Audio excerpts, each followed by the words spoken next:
এরে পর্দার আড়ালের আম্মা জান আসেনি, মা বোনেরা, আল্লাহর ওই জাহান্নামী বান্দি সামান্য একটা নেক আমলে আল্লাহ তারে মাফ করে দিলেন।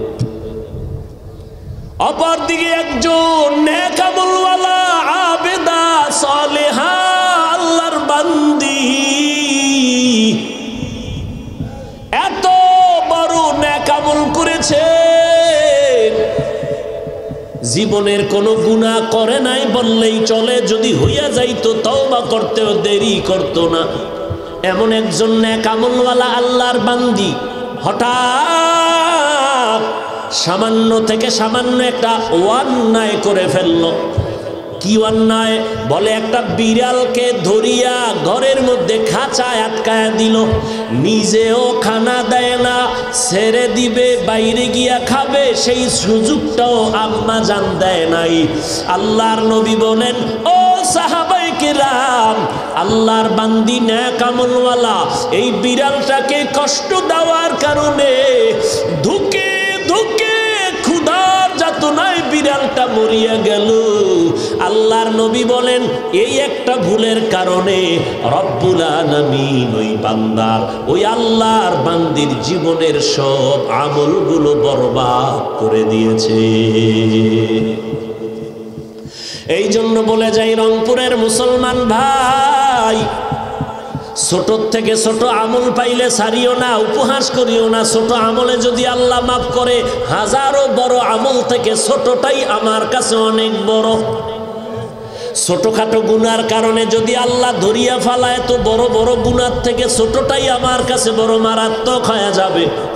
ও ভাই, সাবধানে কদম দিও, যে কেউ ডাক দিলে যাইও না, কারণ এখন কিন্তু ফিতনার জমানা।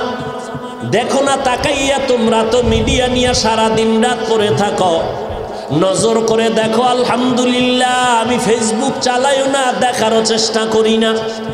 যদি দেখতাম আমার বয়ানের লাইনে আমি আগাইতে পারতাম না, মাথা গরম থাকতো বিরোধীদের লেখা দেখিয়া। বরং চুপ থাকি আর আল্লাহকে বলি, আল্লাহ ইখলাস দিও, আমার এলেম নাই, আমল নাই, গুনার কারণে তুমি সম্মানের জায়গা থেকে ফালাইয়া দিও না রে মালিক।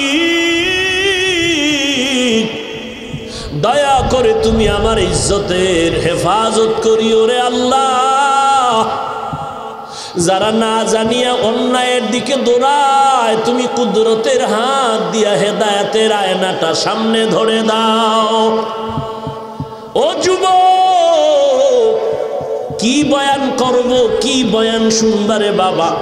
আজকে যারা ফজরের নামাজ পড়ো নাই, জোহরের নামাজ পড়ো নাই, মাগরিব পড়ো নাই, আসর পড়ো নাই, এশা পড়ো নাই, বলো বয়ান শুনে কি হবে তোমার?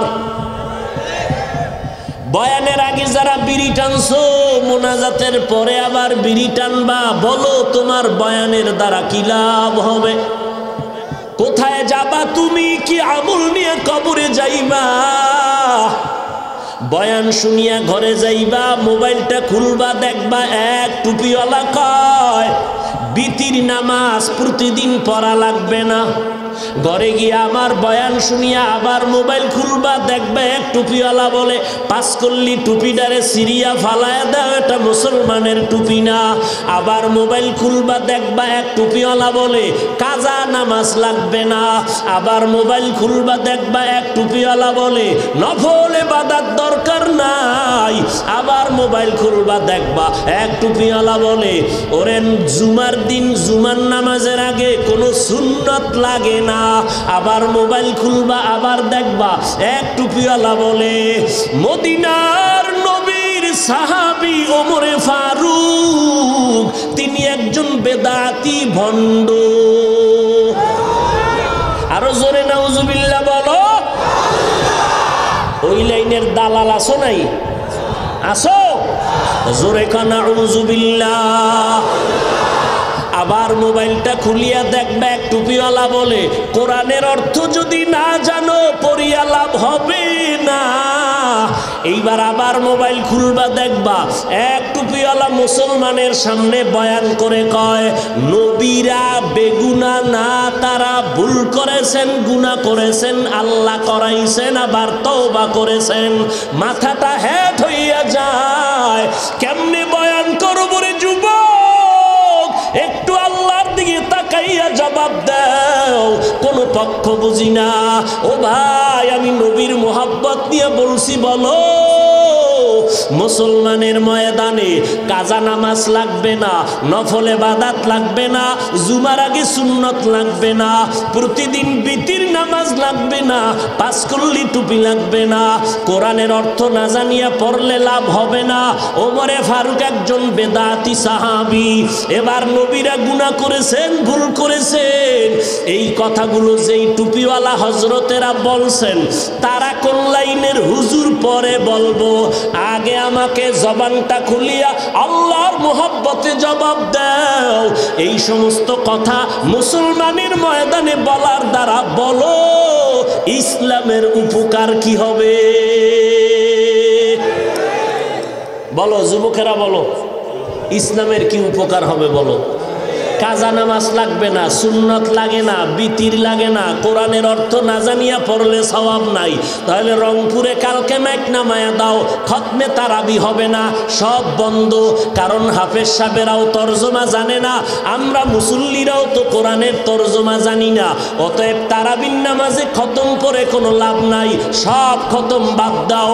যদি বলো না হাফিজ ভাই, এ জমিনের মধ্যে কোরআন খতম চলবে, তাহলে বলি টেলিভিশনওয়ালা বক্তাদেরকে একটু বেঁচে রাখিয়া নিজেকে বাঁচা।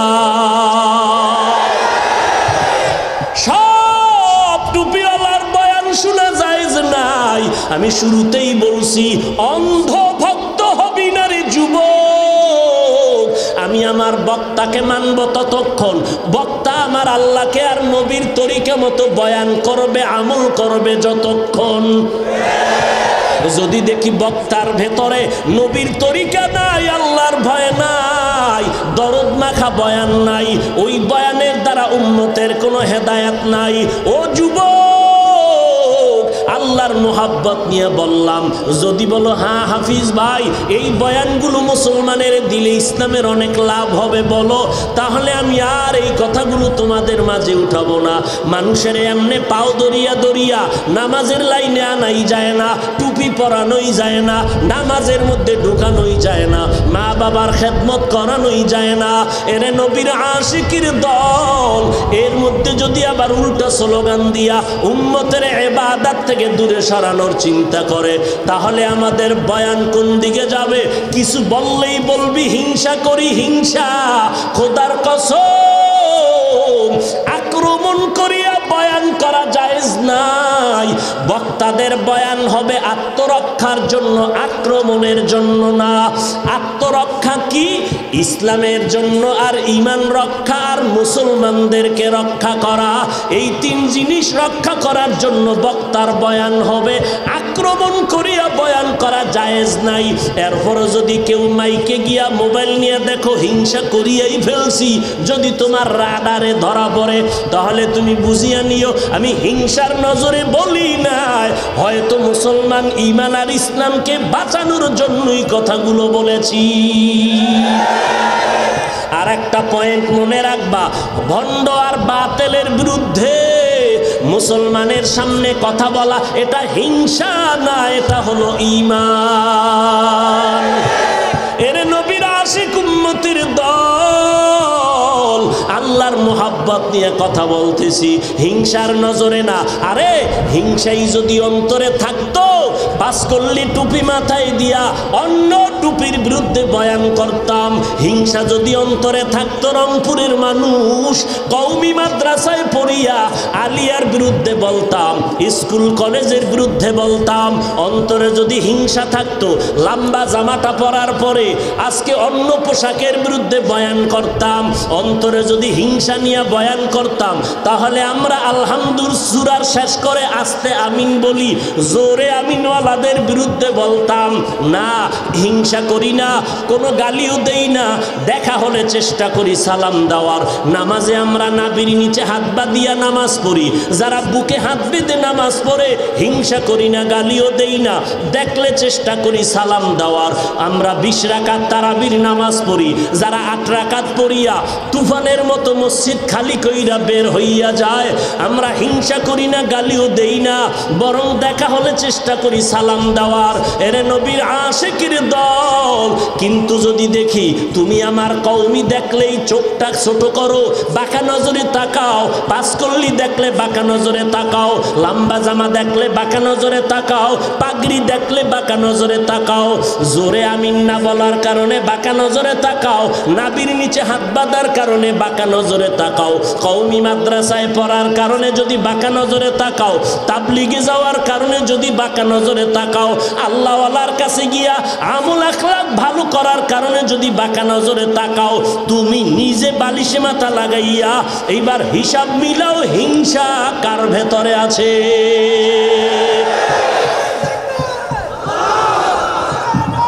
হ্যাঁ, স্লোগান দিস না। এই বাবা, তোরে আবার তুষ বানাই লাগবে বাইরে গেলে, দরকার নেই। আমি কইতেছি তোরা মান্য নে, এটাই দরকার। আল্লাহ যুবক, আল্লাহর গোলাম। আর একটু আগাবো?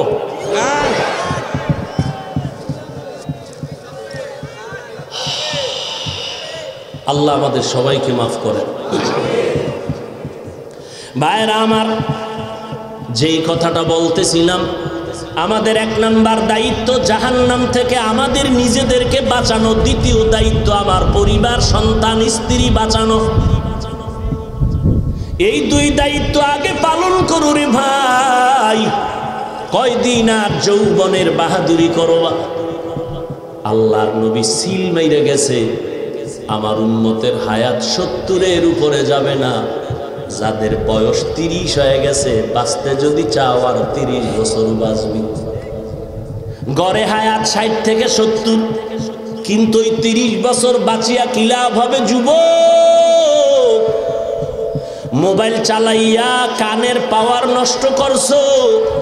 আল্লাহ তো তোর কানটা দিছিল, হায়াতের শেষ পর্যন্ত এই পার্স কাজ করবে, কিন্তু তুই মাঝখানে গুনাহ করিয়া পার্সগুলো নষ্ট করে ফেলেছো।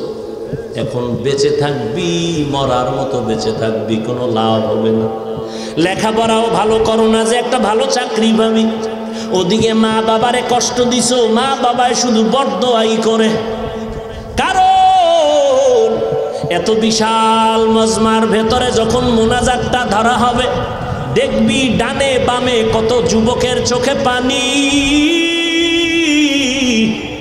ওই সময় যদি দেখো তোর চোখে পানি নাই, আমি বলি রাগ করিস না, পায়ে ধরে বলি রে যুবক, যদি দেখো ডানে বামে কান্নার আওয়াজ, তোমার চোখে কেন পানি আসে না? অবশ্যই তোমার উপরে আমার আল্লাহ বেজার।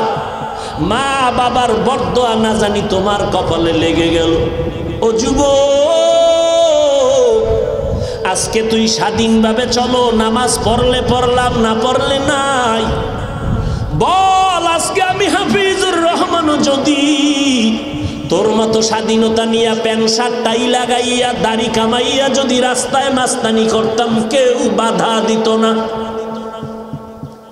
কিন্তু এই টুপিটা মাথায় দিলে মাথাটা গরম হয়, তুমি ভাবছো, আমিও ভাবছি, তারপরও কেন টুপি ফালাই না? দাড়িটা লম্বা করার কারণে যৌবনের ভাব চলে যাইতেছে, তুমি যেমন ভাবছো আমিও ভাবছি, তারপরও কেন দাড়ি ফালাই না? লম্বা জামাটা পরার কারণে শরীরটা অনেক গরম লাগে, যেমন তুমি ভাবছো আমিও ভেবেছি, তারপরও কেন জামা ফালাই না? শুধু কি তাই, এই টুপিদারির কারণে, কওমি মাদ্রাসায় পড়ার কারণে বেঈমানেরা না, আমার জাতিভাই কত মুসলমান কত বাজে কথা বলে, টিটকারি করে, তামাশা করে। কওমিতে পড়ে লাভ নাই, চাকরি নাই, না খাইয়া মরা লাগবে। এত এত এত লেখা, এত বিরোধিতার পরেও কেন নামাজ ছাড়ি না, কেন দাড়ি কাটি না, কেন বেপরদায় চলি না? মাত্র একটাই কারণ, আল্লাহ আল্লাহর কোরআন পড়ে দেখলাম, নবীজির হাদিস পড়ে দেখলাম, আল্লাহর কোরআনের মধ্যে কোনো ভুল নাই। কত বড় বড় বেঈমানেরা কোরআনের ভুল বের করার জন্য অপচেষ্টা করিয়া ব্যর্থ হইয়া হাজারো বেঈমানেরা কালেমা পড়ে মুসলমান হয়েছে। আমার মায়ার নবীর কথায় ভুল নাই কেন? কয় আমার নবী এমন একজন মায়ার নবী, যেই নবী 63 বছর জীবনে একটা মিথ্যা কথা কখনো ভুলেও বলেন নাই। বলছেন? যেই সততার কারণে বিধর্মীরা পর্যন্ত আমার নবীকে উপাধি দিয়েছিল কি? জোরে বলো। এরে নবীর উম্মতের দল,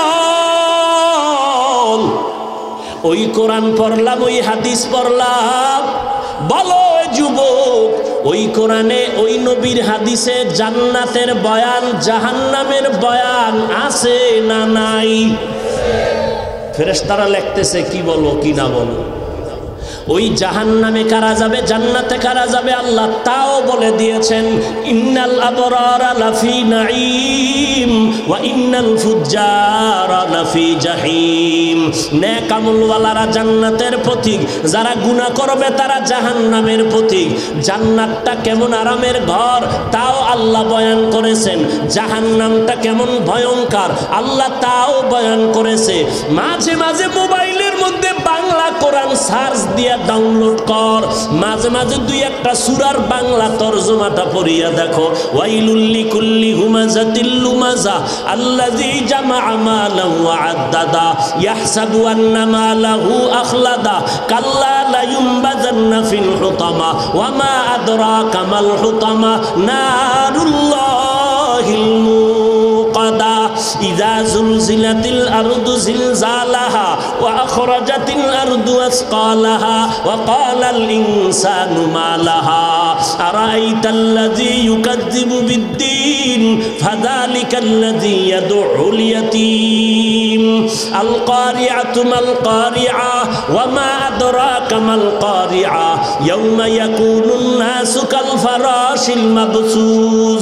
এই সূরাগুলোর তরজমা মাঝে মাঝে পড়িও রে যুবক। এই সূরার মধ্যে জাহান্নামের আযাবের বয়ান। মদিনার নবী বলেন, মাইয়েতের যখন দাফন করিয়া সবাই বিদায় হয়ে চলে যাবে, 3.5 হাত কবরে সাদা কাফনের প্যাকেট, 2 জন ফেরেশতা কবরে আসবে 3টা প্রশ্ন করার জন্য। নবী বলেন, যারা জবাব দিতে পারবে তাদের কবর হবে রাউযাতুম মির রিয়াজিল জান্নাহ, আর যারা জবাব দিতে পারবে না তাদের কবর হবে হুফরাতুম মিন হুফারিন নার। কারা পারবে কারা পারবে না? আমি হুজুর পারবো কোনো গ্যারান্টি নাই, তুমি হুজুর না পারবা না সে গ্যারান্টি নাই। আল্লাহর নবী তবে বলেছেন, দুনিয়াতে যারা রবের গোলামি করবে তারা কবরে গিয়া জবাব দিবে, রব্বি আল্লাহ, আমার রব কেউ না একমাত্র কে।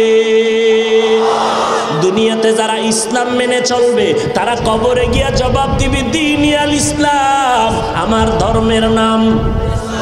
দুনিয়াতে যারা নবীর সুন্নতের আমল করবে, আঙ্গুলের নখগুলো কেমনে কাটবি রে যুবক, এখানেও নবীর সুন্নত যারা মানবা, মাথার চুলগুলো কেমনে কাটবা কেমনে রাখবা সেখানেও নবীর সুন্নত, জুতা 2টা কেমনে পায়ে পরবা সেখানেও নবীর সুন্নত, বাথরুমে কেমনে যাইবা বের হইবা সেখানেও নবীর সুন্নত, খানাটা কেমনে খাইবা, লোকমাটা কেমনে দিবা, পানিটা কেমনে পান করবা সেখানেও নবীর সুন্নত, রাতের বেলা কেমনে ঘুমাইবা, ঘুম থেকে উঠবা, ঘরের থেকে বাইরে কেমনে যাইবা কেমনে ঢুকবা, সুন্নত যেগুলো মানবে আল্লাহর নবীকে দেখাইয়া কবরওয়ালাকে বলবে চিনুনি, নবীর আশেক দেখা মাত্র চিনে ফেলবে আর বলবে, ইনি তো আমার সেই মায়ার নবী।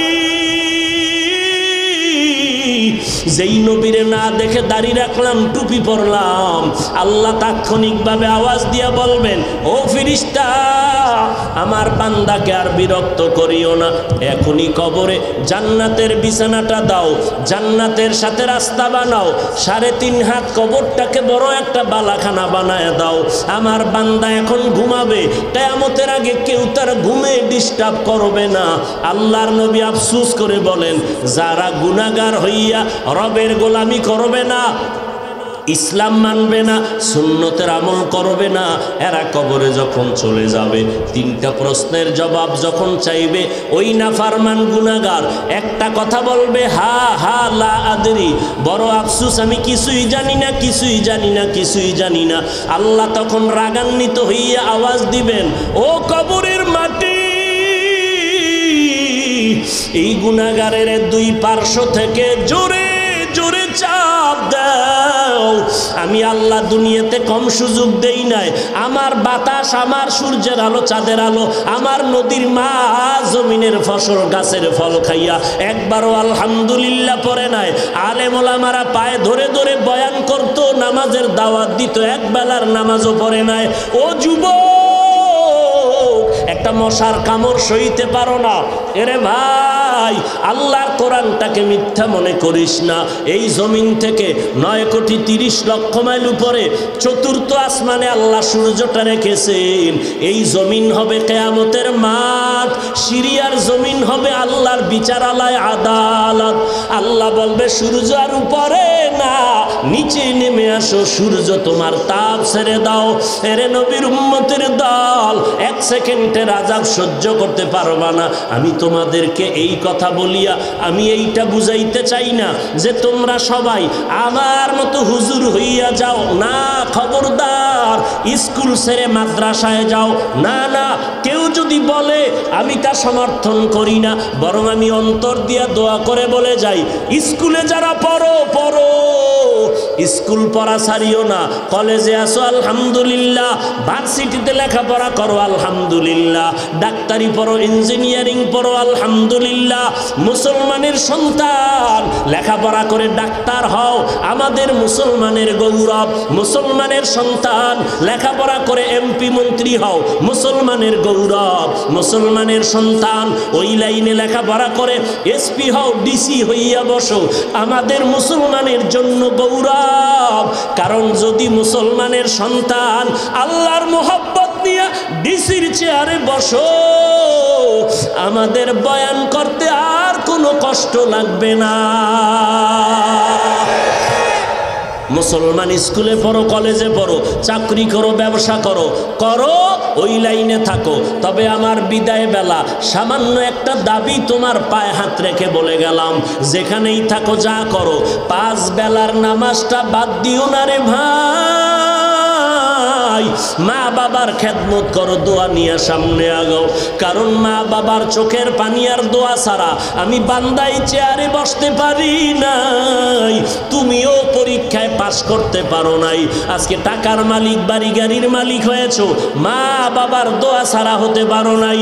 আজকে যদি সুযোগ থাকে আল্লাহর কাছে মনে মনে বলো, হে মালিক, এই ময়দানে কত আলেম ওলামা, কত কোরআনওয়ালা, সাদা দাড়িওয়ালা হাজী সাহেব, কারো না কারো আমিন কবুল হলে আল্লাহ সবাইকে মাফ করবে। তওবা করার নিয়তে আল্লাহকে মনে মনে বলো, ও আল্লাহ, এই জীবনে কত অন্যায় করলাম, গুনার কারণে আমার হাত না পাক, চোখ না পাক, জিহ্বা না পাক, অন্তর না পাক। আজকে তওবার নিয়ত করে ফেললাম। হায়াতের মালিক আল্লাহ, ইজ্জতের মালিক আল্লাহ, রিজিকের মালিক আল্লাহ। মরিয়া গেল আর নামাজ ছাড়বো না, মা বাবার দোয়া নিয়ে চলবো, ওলামায়ে কেরামের বিরুদ্ধে গিয়া গুনাহগার হব না, আলেম ওলামাদের পরামর্শ নিয়ে আমল করব, নবীর সুন্নাত অনুযায়ী চলবো। আল্লাহ তোমার গোলাম হয়ে যাব, আর এই জবানের দ্বারা গুনাহ করব না, হাতের দ্বারা গুনাহ করব না, দেশ ও জাতির বিরুদ্ধে কোনো ষড়যন্ত্রে লিপ্ত হব না। আল্লাহর কাছে তওবার নিয়ত করো। অন্তরের হালাত তো আল্লাহ ভালো জানেন। যদি তওবা করার নিয়ত কারো অন্তরে খাঁটিভাবে হয়ে যায়, মরিয়া গেল আর নামাজ ছাড়া হবে না, মা বাবার সাথে বেয়াদবি করিয়া বরদোয়া নিবা না, আলেম ওলামার বিরোধিতা করে গুনাহগার হবা না, দেশ ও জাতির বিরুদ্ধে কোনো ষড়যন্ত্রে লিপ্ত হবা না, আল্লাহর মোহাব্বত নিয়ে আজকে থেকে নামাজ পড়বা, নবীর সুন্নত অনুযায়ী চলবা। বলবা, হাফিজ ভাই, এটা কেমনে সম্ভব? একটু ডানে বামে তাকাইয়া দেখো, মিথ্যা কথা বলবা না। তোমার মতো আমার মতো যুবক স্কুলে পড়ে, কলেজে পড়ে, 5 বেলার নামাজ পড়ে, আছে না নাই? বলো আল্লাহর বান্দা, তুমি কেন পারবা না? তোমার আমার মতো যুবক রাস্তায় বাস গাড়ি চালায়, ড্রাইভারি করে, নামাজের সময় নামাজ পড়ে ছাড়ে না, তুমি কেন পারবা না? তোমার আমার মতো যুবক নদীর মধ্যে মাছ ধরে, ময়দানে কৃষি কাজ করে, নামাজ ছাড়ে না, তুমি কেন পারবা না? তোমার আমার মতো যুবক তাকায় দেখো, র্যাব, আর্মি, পুলিশ, বিডিআরের চাকরি করে, এক বেলার নামাজও বাদ দেয় না, তুমি কেন পারবা না রে বাবা? আমার নবীর সুন্নতের মালা গলায় লাগাও, জাহান্নামের আযাবের ভয় তওবার নিয়ত খাঁটিভাবে করিয়া, দুনিয়া সব একদিকেও গেলে আমি আল্লাহকে বেজার করব না, নবীর বিরুদ্ধে যাব না, ওলামায়ে কেরামের পরামর্শ নিয়া, মা বাবার দোয়া নিয়া সামনে আগাবো। তওবা করার যদি অন্তরে কারো খাঁটি নিয়ত হয়ে থাকে, অন্তরে যদি কোনো দুর্বলতা না থাকে রে বাবা, খাঁটি তওবার নিয়ত যাদের অন্তরে আছে, আল্লাহর মহব্বতে তওবার নিয়তে দুটো হাত আমার আল্লাহকে দেখায় দাও। আয় আল্লাহ, হাতগুলো কবুল করে নেন, তওবা কবুল করে নেন, তওবার উপরে মজবুত হইয়া চলার মতো তৌফিক দান করেন, আমিন। আলহামদুলিল্লাহি রাব্বিল আলামিন, ওয়াসসালাতু ওয়াসসালামু আলা সাইয়্যিদিল আম্বিয়া ওয়াল মুরসালিন ওয়া আলা আলিহি ওয়া আসহাবিহি আজমাইন। অন্তর ভরিয়া, জবান খুলিয়া, এত বিশাল আল্লাহর খাস বান্দাদের মোনাজাতের মজলিস, দুই ফোঁটা চোখের পানি ছেড়ে ডাকো আর বলো, ইয়া আরহামার রাহিমিন, ইয়া আরহামার রাহিমিন, ইয়া আরহামার রাহিমিন। রব্বিরহামহুমা কামা রব্বায়ানি সগীরা।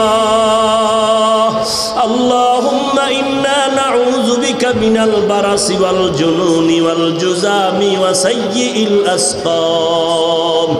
ও দয়ার মালিক,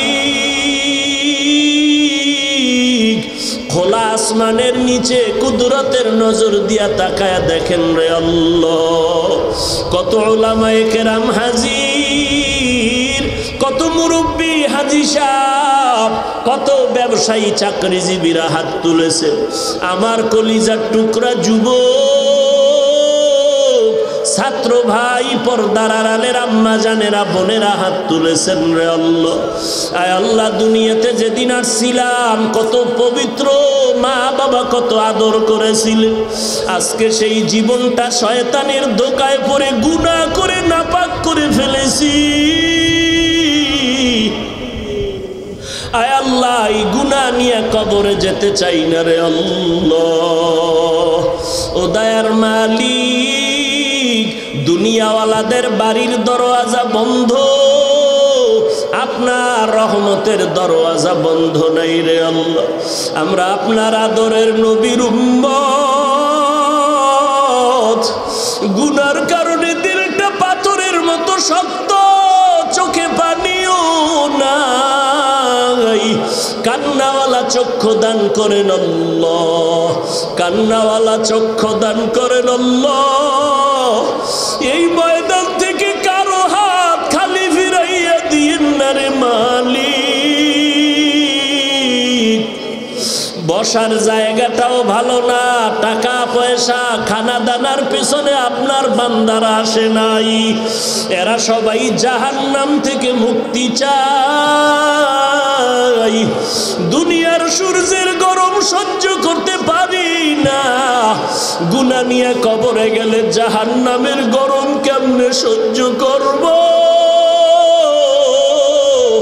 একটা বেতের বাড়ি সইতে পারি না, মশার কামড় সহ্য করতে পারি না। গুনাহগারের কবরের মাটি দুই পার্শ্ব থেকে চাপ দিবে, কেমন করে সহ্য করব রে আল্লাহ। বরকতের শাবান মাস সামনে আসতেছে, রমাজান, গুনাহগার বলিয়া রাগ করিয়া ফিরাইয়া দিয়েন না রে আল্লাহ। আমরা তওবা করেছি, আর গুনাহ করব না রে মালিক। মেহেরবান মেহেরবানি করে আমাদের গুনাহগুলো মাফ করে দেন। আয় আল্লাহ মাহফিল কবুল করে নেন, আয়োজনকারী সহযোগিতাকারীদের কবুল করে নেন, দুনিয়ার সমস্ত মানুষগুলো মাফ করে দেন, মহামারী থেকে আমাদের চিরমুক্ত করে দেন, পর্দার আড়ালের আম্মা জান বোনদের কবুল করে নেন। আয় আল্লাহ সন্তানগুলো নেককার বানায় দেন। আয় আল্লাহ শিক্ষা প্রতিষ্ঠানগুলো নবীর আদর্শওয়ালা বানায় দেন। ও দয়ার মালিক আমার কলিজার টুকরা যুবকদেরকে 5 ওয়াক্ত নামাজি কোরআন পড়নেওয়ালা বানায় দেন। মোবাইলের গুনাহের থেকে হেফাজত করেন, মোবাইলের গুনাহের থেকে হেফাজত করেন, মোবাইলের গুনাহের থেকে হেফাজত করেন আল্লাহ। আয় আল্লাহ আমরা যারা হাত তুলেছি আমাদের দিলের নেক আশাগুলো পূরণ করে দেন আল্লাহ। আয় আল্লাহ পুরো অঞ্চলের ঘরে ঘরে সুন্নতের বাতি জ্বালায়া দেন। আয় আল্লাহ পর্দা রক্ষা করার তৌফিক দান করেন। নবীজির রওজা মুবারক বাইতুল্লাহ জিয়ারতের তৌফিক দান করেন আল্লাহ। এলেমে আমলে বরকত দান করেন, হিংসা দূর করে মুহাব্বত বাড়ায় দেন, উলামায়ে আহলে হকদের বিজয় দান করেন। আয় আল্লাহ মিথ্যা মামলায় যারা জড়িত মুক্তি দান করেন। আয় আল্লাহ সকলের কামাই রুজিতে হালালভাবে বরকত বাড়ায় দেন, হারাম থেকে হেফাজত করেন, অভাব দূর করেন, ঋণ আদায়ের ব্যবস্থা করে দেন আল্লাহ। ও দয়ার মালিক সমস্ত মসজিদ মাদ্রাসা কবুল করে নেন। আয় আল্লাহ মেহেরবানি করে কুদরতের হাতে দিনের খাদেম হিসাবে কবুল করে নেন। আওয়াজের ভেতরে ইখলাস রুহানিয়াতে স্পষ্টতা বাড়ায়া দেন, সারা দুনিয়ায় খেদমতের জন্য নিরাপদে কবুল করে নেন।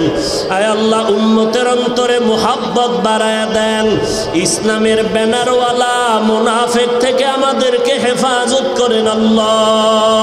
ও আল্লাহ এই ময়দানে জানি না কার মা নাই, কার বাবাও নাই, ওই অন্ধকার কবর থেকে দোয়ার অপেক্ষায় আছে। ও সন্তান ওই মা বাবার চেহারাটাও কি মনে পড়ে না?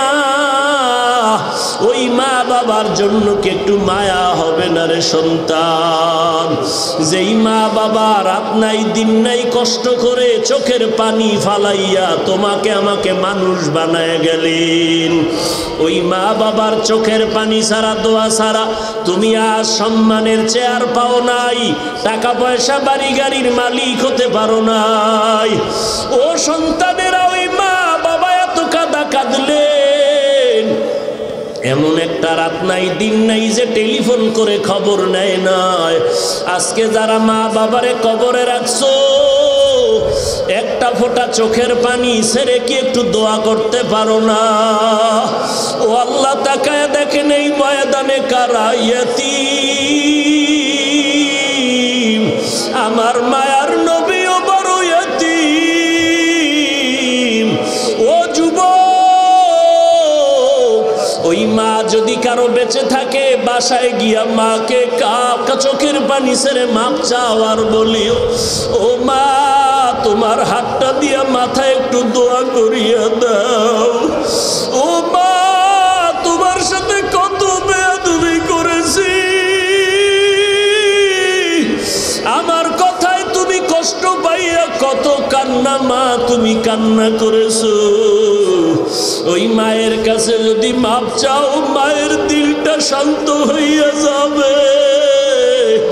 আর মা যদি তোর মাথায় হাত দিয়া দোয়া করিয়া দেয় এই দুনিয়াতে আর কিছু দরকার হবে না রে বাবা। ওই মায়ের কথা স্মরণ করে কি একটু চোখে পানি আসবে না? ও আল্লাহ গুনার কারণে দিলটা পাথর, ডানে বামে তাকাইয়া দেখো কার চোখে পানি আছে, হাতটা বাড়াই একটু দোয়া চাও। যদি দেখো কান্নাওয়ালা দোয়া করে কান্নাওয়ালার দোয়া খালি হাতে ফেরত যাবে না। ও আল্লাহ জানি না এই ময়দানে কার চোখের পানি আপনার কি একটু একটু মায়া হবে না রে মালিক? কত উলামায়ে কেরামরা হাত তুলেছেন রে আল্লাহ, সকলের আমিন কবুল করিয়া নেন। পর্দার আড়ালের মা বোনদের আমিন কবুল করে নেন। আমার যুবকদের সিনাটারে নূরের দ্বারা ভরপুর করিয়া দেন। সুন্নতের আমলওয়ালা জিন্দেগি দান করেন। আয় আল্লাহ, মা বাবা যারা কবরে জান্নাতের বাগান বানায় দেন, যারা বেঁচে আছেন হায়াত বাড়ায় দেন আল্লাহ। দীর্ঘ নেক হায়াত দান করেন আল্লাহ, দীর্ঘ নেক হায়াত দান করেন আল্লাহ। যারা অসুস্থ, কুদরতের হাতে সুস্থতার নেয়ামত বাড়ায় দেন আল্লাহ। আয় আল্লাহ, চলার পথে ইজ্জতের সাথে হেফাজত করেন আল্লাহ। আয় আল্লাহ, দিনের সমস্ত কাজ ময়দানে কামিয়াবির সাথে ইখলাসের সাথে করার তৌফিক দান করেন আল্লাহ। প্রতিবন্ধকতা দূর করে দেন আল্লাহ। আমাদের মুসলমানদেরকে এক বানাইয়া দেন, বাতিলের মোকাবেলায় বিজয়ী করে দেন আল্লাহ। প্রশাসনিকভাবে যারা কাজ করে দিনদার বানায় দেন। সরকার বাহাদুর থেকে সকল জনপ্রতিনিধিদেরকে দিনের খাদেম বানায় দেন। আমাদের দিলের নেক আশা পূরণ করে দেন। আয় আল্লাহ, হারাম থেকে হেফাজত করেন। আমাদের পরিবার সন্তানগুলো নেককার বানায় দেন। মা বাবার ইজ্জত বাড়ানোর ব্যবস্থা করে দেন আল্লাহ। সন্তানের কারণে যেন মা বাবার ইজ্জত নষ্ট না হয়। প্রত্যেক মা বাবাকে নেককার সন্তানের মা বাবা হওয়ার তৌফিক দান করেন। আদবওয়ালা বিনয়ী জিন্দেগি দান করেন। আদবওয়ালা বিনয়ী জিন্দেগি দান করেন। আয় আল্লাহ, গুনাহের প্রতি ঘৃণা জমায়ে দেন। সমস্ত ফিতনা থেকে কুদরতের হাতে দ্বীনের মোহাব্বতে হেফাজত করেন আল্লাহ। হাসবুনাল্লাহু ওয়া নি'মাল ওয়াকিল, নি'মাল মাওলা ওয়া নি'মান নাসির। আল্লাহুম্মা বারিক লানা ফি রজব ওয়া শাবান ওয়া বাল্লিগনা রমাযান। ওয়া সাল্লাল্লাহু তাআলা আলা খাইরি খালকিহি মুহাম্মাদিন ওয়া আলা আলিহি ওয়া আসহাবিহি আজমাইন। আমিন আমিন আমিন বিরহমাতিকা ইয়া আরহামার রাহিমিন। এই যুবকেরা, যদি শান্তভাবে বাম দিক থেকে লাইন দিয়ে এসে ডান দিকে যাও, মুসাফা করে, মোবাইলে ছবি তুলবা না, ডান দিক দিয়ে কেউ আসবে না। আর তারা